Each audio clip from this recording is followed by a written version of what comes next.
We're starting off tonight with Commitment 2024 news. Incumbent Vermont Governor Phil Scott is running for re-election. Scott talked about his decision for the first time today after making the announcement over the weekend. NBC5's Stephen Biddix joins us now in the newsroom with more on his message and the other names who are joining the race for the state's top office. Stephen?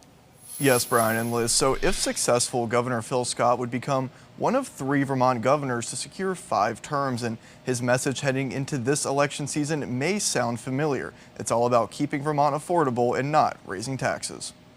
He's starting to hear footsteps. Governor Phil Scott announced over the weekend he's seeking his 5th term as Vermont's governor. He admits he wasn't even sure until recently, but can't stop now. I thought it'd be irresponsible for me to walk away at this point in time.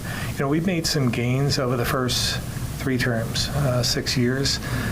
We prevented a lot of taxes and fees from making Vermont more unaffordable than it is, and we made some gains there. But over the last 2 years, things have changed. Scott has been touted as America's most popular governor in polls over prior years, and once again campaigning on keeping Vermont affordable, adding after this legislative session, there's still work to be done when it comes to housing and public safety.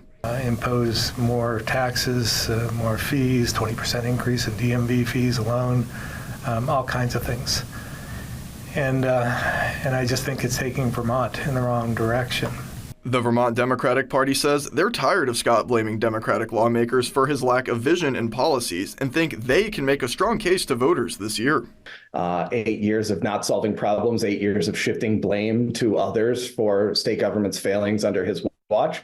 So I think we've got a pretty good case to make to the voters. No candidates have officially filed yet, but Democrats have some options between Esther Charleston, an educator from Middlebury. When we were brainstorming ideas in the office for candidates for governor, we wanted somebody who can own a room within 5 minutes of walking in, and Esther is that person. And former Governor Howard Dean is also debating on whether he wants to get back in the game. I think he's built up a lot of goodwill between his time as governor here and his time as chair of the DNC, and I think he would be a really formidable candidate if he decided to jump in. Poa Mutino of Barrie, who in part works with the city of Montpelier, have also announced their plans for election.